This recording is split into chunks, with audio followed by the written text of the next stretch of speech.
Welcome back to Ride On. I'm here with Dan Carr, co-founder and CEO of Lug+Carrie. Dan, welcome to the show. Hey, James. Nice to chat again. And how are you, Dan? Yeah, really well. I'm here on a beautiful Southern California day in Culver City, which is a lot nicer than my hometown of Melbourne right now. So, yeah, it's a starting point. I'm fantastic. Yeah. Okay. Well, yeah. Welcome to the United States. I'm excited to talk about why you're in the United States actually today. Dan, I'd love to get a little bit about your background and, of course, what Lug+Carrie does. I know it, of course, as this amazing subscription business for people that want to, feel the joys of electric bikes and potentially do it in a basis that doesn't make them kind of dive in and buy the bike right away. But yeah, for the viewers at home, why don't you tell us a little bit more about Lug+Carrie, what your vision is, and what you built so far to date? Yeah. So we started Lug+Carrie based around the kind of insight from us that and started with my brother Benjamin that the cargo bike was just a game-changing vehicle format, and it just had a lot of capacity to eat into those car trips that make up, whether pick your stat, but I think here in LA it's about 50% of trips in LA are under 3 miles, right? And they're done by car. And through kind of Benjamin, my brother's industry experience, and then some real world experience from myself once he convinced me to go and get a cargo bike. It is for kind of getting around urban environments, it is just totally a game changer. And then kind of like the insight we had from that though is what are all the barriers that are going to stop people from going to taking on this format? And, there's a few, whether it's upfront costs, whether it's kind of ongoing support, will it work for me? Can I do it? Can I be a cyclist? All these sorts of things. I think as all of those insights combined for some pretty deep research that we did helped us come up that like a flexible lease that we call a subscription, with all maintenance included and ongoing support was the behavior change catalyst that would really kind of gear these things up and kind of make it easier for everyday people just to stop driving the car and choose to use the cargo bike. Yeah, I love it. So I think you've got two core insights there. One is, and we've talked about this a lot on the show, but one is this idea that the cargo bike, in many ways, can bundle so many trips that even a regular e-bike can't. You have of course, additional room for cargo capacity for additional people. It even just feels a little bit it can often feel like a sturdier ride. Often lower center of gravity. And so as much as a lot of the original thesis of micromobility was unbundling the car with the idea that, again, choose the mode for the trip. In some ways, the cargo bike really represents this amazing bundle for the average person to start to get them over the hump of I can use this maybe for 40% of my trips instead of 20% of my trips with an electric bike. So I think that's one insight you've nailed. And then the second one is this idea of flexible financing. Of course, we know in the auto market, there's, very rarely do you go out and buy a car just whole hog. It's generally leased, it's generally financed in some way. And so I think this insight of also getting, as you mentioned, normal, average, everyday people on these vehicles and with an easier on ramp through, flexible financing model, could be really helpful. Okay. So then to date, Lug+Carrie, again, with your accent, it's probably clear. But where do you operate currently in the world? Yeah. So we started in Australia, we started in Melbourne, and we're now in the 3 biggest cities in Australia. So Melbourne, Sydney and Brisbane. Just coming up, I guess, to the 12-month anniversary of our Sydney branch, and in November last year when we launched in Brisbane. And yeah, we've got currently active in the fleet. We just kind of cruise through 1,600 kind of active bikes out on the road every day, riding around those cities. With Melbourne approaching around 900 of those. So we've kind of got this still critical mass thing going on in my home city where I'll probably see 10 of them on the ride to work in the morning. It feels pretty good. Amazing. And now other than other than all being Tern bikes, Tern cargo bikes, the GSD, HSDs, is there any branding on them from a Lug+Carrie perspective, much like you might see with the the Blue Wheel from our friends out in Amsterdam with their subscription business. Is there anything that would allow someone to maybe over time realize like, oh, that's actually part of the Lug+Carrie community when they're seeing that Yeah, bike? yeah, we do. We do some light touch branding. We kind of want to make sure that customers experience, because the important part of subscription is that it's not sharing and it's your bike. While you're paying for it, this is your bike. It lives at your house, and you should think about it as yours, and it could be yours forever as well. So we do some stuff that on the bikes, whether it's some stickering and color choice, that really indicates that you're part of the Lug+Carrie community, and it's kind of building awareness for our brand and the movement from there. That's kind of how we think about the on-bike design. But also, they're gorgeous Tern, award-winning cargo bikes, and they don't need a lot of extra work to kind of look good and, be well noticed. So that kind of helps. Right. We've been talking a lot about community. Last week, we had Kyle Dorkson on from the founder CEO of One Wheel, and the One Wheel community that he's built, and the identification that people have with One Wheel in the larger subset of the One Wheel category, or unicycle category. I think, of course, what you mentioned is good, which is, I think Tern has its own sort of brand and community, which is great, and I think is thriving in a lot of ways. And then, of course, adding on the subscription community, I think that Lug+Carrie has is also really interesting. And again, we've seen that with talking to Swap Feeds and what they've been able to build out in Europe with their bikes, and the Blue Wheel identification, of course, that they're so known for. Okay, so this is all great, Dan. I think what's very exciting, of course, is why you're in Los Angeles, outside of just maybe skipping your Melbourne winter. You have an announcement for us today that I think I'm really excited to tell everyone about. Especially really excited for all my friends here in Southern California. So why don't you tell us what you're up to in Los Angeles? Yeah, nice. So I'm here in Culver City, and we've just launched our sister company, Wombi. Here in Culver City, and that's our sister brand to Lug+Carrie, and it's our subscription offering here in the US. So we've been doing did a big evaluation period. We've been doing some nice trials the last month or so, and I've got a fantastic team, and really happy to be part of the Culver City community and broader West LA and get them running cargo bikes. So yeah, we're live. Okay, amazing. This is awesome. So I was always very excited about what you're building in Australia. Clearly, it's something that I think we desperately need here in the US. Now you're here with Wombi, and I think that's all so amazing. So how can people think about it in Culver City? What does it take to qualify? And how should they think about sort of getting going with your product now that it's live? Yeah, so look, it's really for anyone who's keen to try riding a bike and replacing their car trips. It's very similar to our Lug+Carrie subscription service. It's a month-to-month lease, so low commitment, high levels of support, really great quality product that is safe, and will be a long-lasting product. So it's pretty much, if you really wanted to try, riding around Culver City in West LA, I have to say I was out here for 4 weeks in late June, July. It's actually a really, really great place to ride a bike.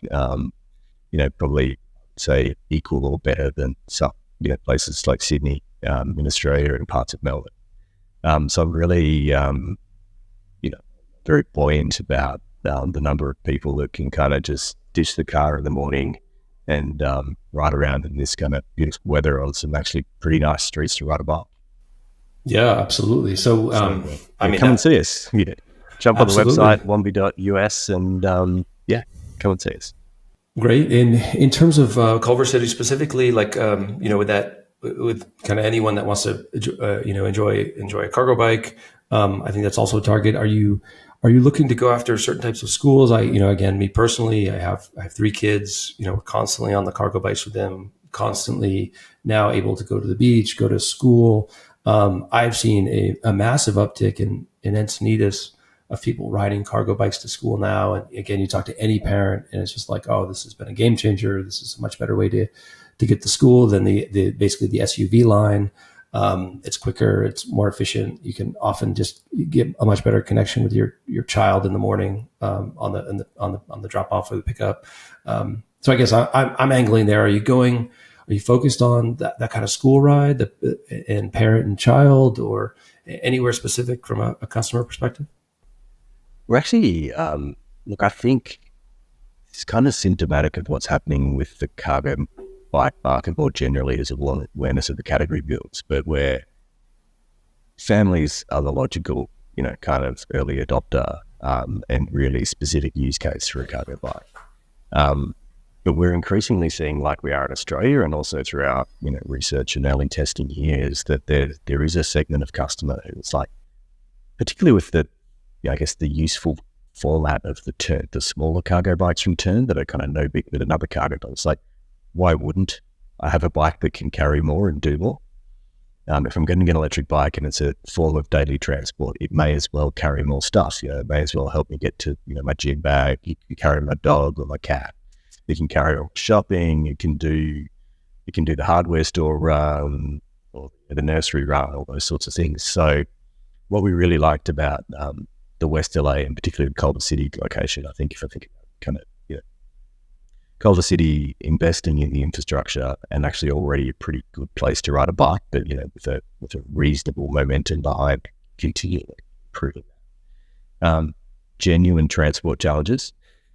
And that's really due to this very transient population that comes in and out of Culver City, that commutes in and out.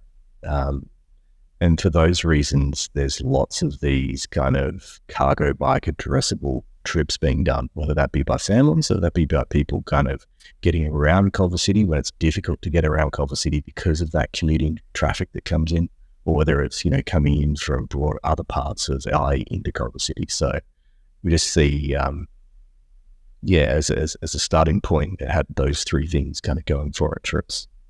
Gotcha. So, again, it just like this is potentially a life hack for a lot of people that are trying to move around, and whether it's a public transit not servicing them very well, and of course the car not servicing them very well because of congestion.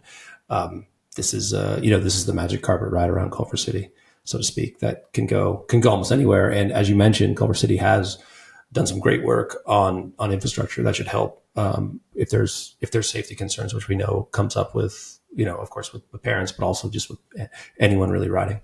I think that's a very nice way of saying the magic carpet ride. Like, as you know, I just had to jet over from another location very quickly for this, and it literally, like, that's what it felt like. It was just beautiful streets to ride down, kind of reasonably well marked out bike infrastructure on most of them.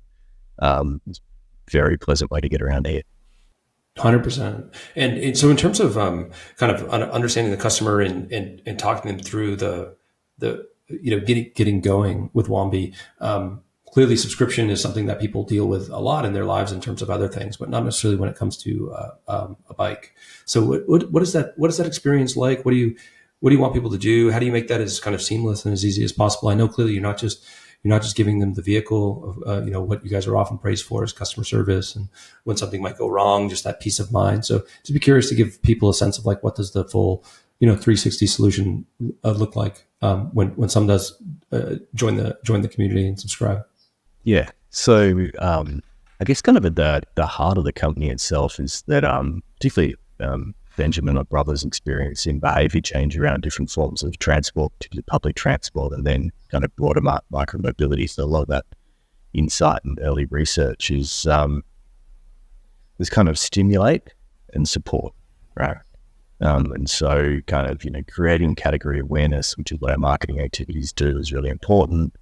In the first place, the subscription creates a low barrier to entry through its kind of finance nature to it, which is low commitment, reducing that high upfront cost that prevents people from kind of thinking about whether I should try it. So it's low barrier to entry. And then ongoing, it's about making that new form of transport that you've chosen genuinely compete with your Toyota or your Subaru, which, when you walk out the front of your house in the morning, generally don't have to worry about whether that Toyota or Subaru is going to work, or if something went wrong with it, what am I going to do? And for a lot of kind of cargo bike owners who kind of own and who aren't, bike experts and who are more Toyota or Subaru drivers, the cargo bike's an intimidating product. Even a lot of the people we run into who've had cargo bikes for years are like, I wish I had this service, because when something goes wrong with my bike, it's exceptionally hard for me to get it back on the road. And so that kind of maintenance, roadside assistance, insurance, locking systems, they're all really important things, right? Just to kind of removing those day-to-day barriers and making sure that for that one time it doesn't work, we get you back on the road real quick, and you don't revert back to the other form of transport. And then the thing that's in the Lug+Carrie community, and that's also going to be in the Wombi community here in the US, is that support around all of our experience, and the staff we've hired are like super excited to help you become a bike rider. They want you to genuinely make that behavior change shift, and will impart all of their, whether it's kid carrying knowledge, whether it's, I live in this part of LA and I know the best way to ride around. And so we're like, we're really super focused to know that in that first week, and then that that you can, the best way for you to do your top 4 trips that you do, that you would have usually done at the car, and you need to transition those to the bike. And if you can be successful on those, that gets you through week 1 and week 2, and then, that kind of like helping people through those first 3 months is super important. And as a company that gets paid every month for you continuing to use the bike, it's really nice to have that aligned incentive, that we only are successful and we only earn our customers' dollar if we help them achieve the behavior change and the dream that they had when they first applied. So, we like that. Yeah, I think the service one is so critical. I'll tell a story really quickly. This morning, actually, I'm going to school. I see another parent who I often see at drop off with a cargo bike, and he's sweating. And I'm like, oh, he's definitely sweating a lot for riding to school. He said, oh, my battery went out. And he's on an old Yuba Spicy Curry. He must have thousands of miles on this thing. And he said it's going to take 6 weeks to replace it. So he's like, for the next 6 weeks, I'm still riding, but it's going to be a lot harder. And I thought, it makes me wince a little bit, because, I know he's clearly dedicated to this, and he's done it long enough that he's already converted. But I think, someone had just started and they were going to be out 6 weeks because of a battery issue. That would just kill it. Right. And so, what you're doing here in creating this, not only just behavior change, but also providing the service and maintenance, to keep people on the road, like anything, is so important. And we can look up to car culture in this sense, and that, they have made it quite easy to get your vehicle back out there. And I think what you guys are doing as well, and I think so many people definitely need that to drive much more mass adoption. Let's just talk about Tern real quickly. Clearly, a lot of the audience will know about Tern. Tern is I kind of see them a little bit as the Subaru of the cargo community, in my mind. What is what's the most popular model? I'd be curious there. Like, what are people mostly pulling off the shelf and subscribing with you guys? Which vehicle? It's largely it's been 50-50 for quite a while between our Tern GSD, which is the 2-passenger offering, and then the Tern HSD, which is the 1-passenger offering. And then Tern introduced the Quick Haul last year, which was more of a value offering, to try and keep the price point down and make the cargo bike, the quality of a Bosch system and the quality of a Tern frame and the safety and the testing that goes into the Tern products that doesn't exist in a lot of other products, and make that more accessible. And so it's kind of like a 50-50 between, maybe it's getting closer to 60-40 between the 2-passenger GSD and then the rest of the category being the one person or the 1-passenger cargo bike or the no passenger cargo bike, because I use it as a bike that just also happens to carry stuff. Seeing a lot of dog owners, actually, a lot of dog owners who like go further than they can walk with their dog and explore. A few cat owners in there, and then just lots of I just don't want to own a car, and don't want to spend so much money on Ubers, and the Tern Quick Haul is a great product for me to do that. So I think that's kind of what I was saying before. It's like as the awareness of the category and the format increases, we're seeing the less obvious use case arrive, which was, we saw the families to start with, and now we're seeing like the general kind of person who just wants to stop driving the car. Yeah. Yeah. And so you got maybe 3 to 4 Uber trips a month. If you just place 3 to 4 Uber trips, you're paying for your membership pretty easily. Short rides too. We're not talking about long haul Uber trips. Basically to go 3 miles on an Uber is, I don't know, is that $20 now? $22 or so after tip, and maybe. I think so. Yeah, based on my airport ride the other day. Yeah. Oh, geez, yeah, airport. Well, pay for you a year there. So yeah, that does make sense. And what would be kind of the biggest feature recommendation from the community that you haven't been able to fulfill yet? Like, what would be because it's a good point on Quick Haul, of course, allows you to maybe come in at a lower price point. But I'd be curious if there's anything that you hear a lot that you haven't been able to fulfill on that you would like to fulfill on at some point. Please. I think there's something in locking, effectively. We use the Artis locking systems and the alarms. It's this kind of holy grail of locking, tracking, and alarm. And there's various kind of go-to-market solutions on that, but I don't think there's a category killer offering from anyone yet. God knows we've tried everything so far, in this space, and continue to kind of invest in that. Because, you can have great tracking, but that doesn't necessarily translate to physical protection and locking. We find the good old alarm, like, really, really useful. That's been super helpful for us. I think, unfortunately, a lot of the electronic versions of these and the smartphone enabled stuff, it is just too many steps at the end of trip or at the start of trip. You are just way too many steps compared to what you are in a car, to that piece. So, I think that's probably the one that's brought up the most, I reckon. Okay. Yeah, that's fair. And, we see that a lot with after safety. Of course, people do worry a lot about theft. There's a lot that needs to be done there, including, we'd love to see, prosecutors and police treat it like, automobile theft. There's grand larceny. There's plenty of reasons why people don't necessarily steal cars at the same rate that they steal bikes. And we could do a lot of work outside of what you're doing to make that much harder on people that do decide to, these are people's, basically they're people vehicles. I don't know why we treat it any different than we treat a car. Clearly the price point's different, but that doesn't matter. It's the same trip.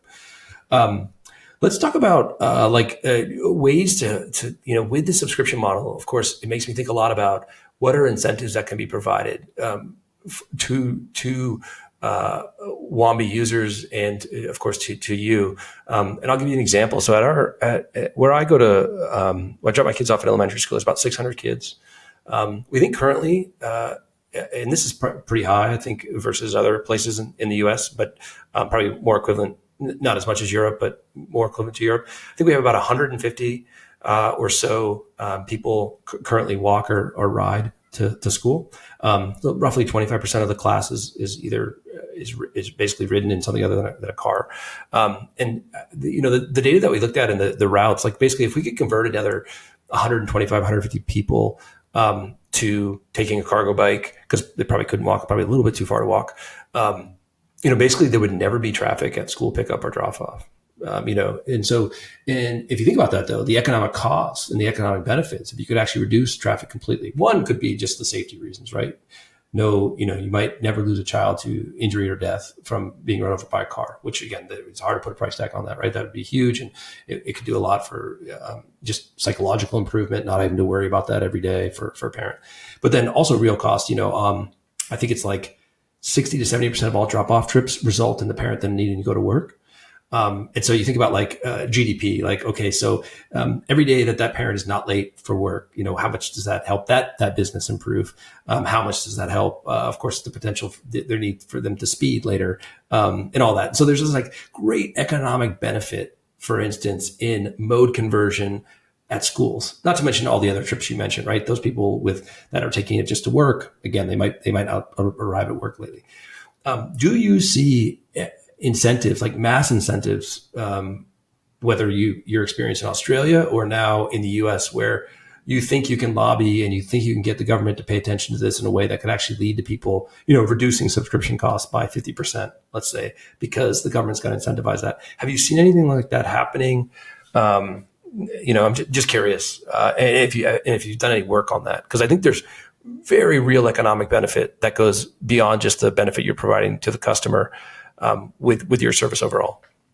Yeah, no, very specifically actually. So last year, and I think maybe the last time I think I was featured on a different podcast, we might have spoken briefly about some trial programs that we were doing with municipalities based around schools last year.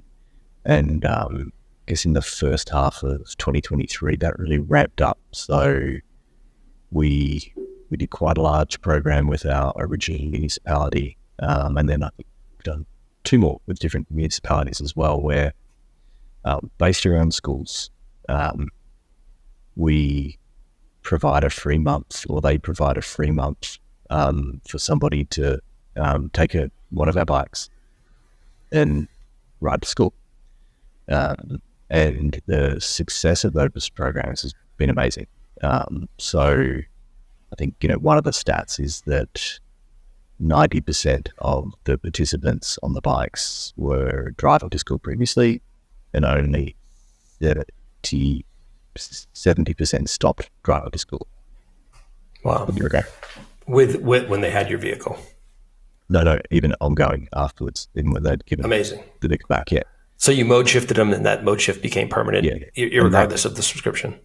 Yeah, and that was from, we've tried a couple of different variations on it, and we're, trying to continue to improve, like the amount of stimulation and behavior change we get from it, and then balancing that against the amount of investment that the municipality has to make. So we're trying a few different things, but it's not a lot, so you don't have to give somebody a free bike for a year to stimulate the change. As you talked about with the category, is that there's the cargo bike itself is such an enabler to cycling from a form factor perspective, in that all of those people you said have to do drop off and then go to work. None of those people previously could take their kids to school and go to work until the form factor changed, right, on a bike. I mean, take their kids, they couldn't do it. And so now that they can, it's the awareness is a big thing. So, we do a lot with the municipalities to, do test ride events and awareness in and around the schools. Obviously it's a great thing for us to be helping build the category autistic. So awareness, and then just making it really easy to start is what we think is important. So that's kind of the way we think about that, stimulating and around schools. And I guess we're, as a team and with our partners, we're really thinking about, well, the success that we've had across, call it 3 or 4 municipalities now. What would this look like on a much bigger scale? It could be like really transformative because the data's backing it up. So and what's the best way to execute on that and bring the different participants in the community that need to be there to make that really successful, but on a big scale. So we're very excited about that. I don't see that being any different here. And in fact, I agree. Yeah, I would say there's probably seems to be more at a state level and even at the municipality level. Yeah, there is probably more action being done at the incentive level here than there is in Australia currently. So I'm pretty hopeful. Yeah, and you should be. I think what's happening at the city level now is you're increasingly getting mobility manager positions, like where people in the city are actually dedicated to being a mobility manager, and a lot of their job is basically helping think about safety and infrastructure, but also mode shift. Like it's just sort of like paramount. It's not political. It's not even necessarily related to climate. It's just like, hey, mode shift would be really good in our city. And what are the ways that we can do that? And clearly, like there's some shared models there, but also this type of model, especially in the US where we know owned is so important to people, or owned subscription is so important to people versus the shared model. I think that plays very well. So anyone listening, of course, if you're in a mobility manager, if you're in Department of Education, is could be a really interesting area. Like bike buses are becoming more and more popular. Clearly, we need the enablement to bike buses is more people with these vehicles that have access to them. We were just talking to the person that runs mobility at Texas A&M, right? 80,000 students. They have this amazing program around mode shift. That's so important to them because they have terrible congestion issues. But at the same time, they are, and again, we spoke to it very briefly there. You mentioned it with Tern, but all of Tern's vehicles are UL certified. You're not going to have the type of, we've had fire related issues, of course, with electric bikes or DIY kits that are out there. A brand like Tern and the quality of assurance that they provide, you're just most likely never going to have an incident like that. So there's a lot of course, education, but there's a lot of centralized planning where, of course, I think your service becomes something that I think there's a lot of appetite for here in the U.S. So let's speak quickly to your expansion in the U.S. So you're in Culver City. I think you got a pretty amazing goal, which is you want to increase the number of bicycle commuters by 50% in your first year, which good on you. I'd love to see you do that. That's an incredible goal. But yeah, what are your KPIs to say, okay, now it's time to not just be in Culver City, but to expand to other cities? What does that look like as you make your way across the United States? Yeah, so kind of like we've done it in Australia, just being really considered over the next few months as we launch in Culver City and making sure we've got good product market fit, and that everything's really translating well here on the ground in Culver City in the US. We've planned out, how we might progress around the US. Southern California's got, I think it's great, and it's we did. One of the reasons we chose to launch here is because we think there's quite a few addressable markets quite close together here. And from a business owner's perspective, that's great to build a culture and a team around. And it's also great to kind of prove out from a behavior change perspective, bigger impacts in kind of close communities with it. So we thought that was a lot of the reason in terms of choosing to start here in Southern California. So I think we'll stay pretty focused on that for now. We think we'll get the Culver City branch up and running, and maybe one or two more branches in the first half of 24, if things are going well. Yeah, so we'll kind of have a checkpoint pre-Christmas, and if things are going well here and the product's translating well and the team are executing well and customers are happy, we'll on we go. Yeah. Okay, that sounds great. So for people that are interested in learning more, they're going to go to wombi.us. In terms of the restrictions, Dan, like being in Culver City, is there a zip code tied to the credit card, or what are you looking for there in terms of actually being in the Culver City defined area? No, so look, it's West LA at the moment. So we have so on the website you'll be able to see it's 6.5 or 7 mile radius from the Culver City store that we'll service. We'll service outside that as well, but there'll be fees and slightly different SLA for drop-offs. So everything's included. Like it's free delivery, it's roadside assistance, it's servicing at your home if you need it, which we can execute really well on within a good geographic area. And I think it's 6.5 miles. The team just putting it on the website today. Yeah, that's the, so no, it's not just Culver City, it's West LA and that area, and it's beyond that. So I know we've got a couple of trial customers down in the South Bay area, and we're keen to see where the rest of the demand comes from, and that helps us kind of open up that, service that radius really, really well, and then make sure that, because, this is operations and service delivery is the business that we're in, right? And so making sure that we're fulfilling all of our customer promises from that perspective, and then we can open it up. But no, please get in touch, and the more people maybe outside that area that are interested that we know about helps us make good decisions. So yeah, we'd love everyone to come and check us out and let us know if they can. Okay, great. Well, yeah. So go to the website, check it out.